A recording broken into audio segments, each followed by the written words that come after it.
Raghunandan Raghunandan रघुवर सेवन Raghupati Shayan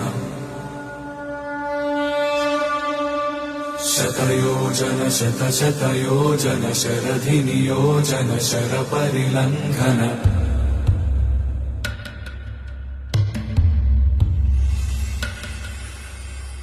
Raghunandan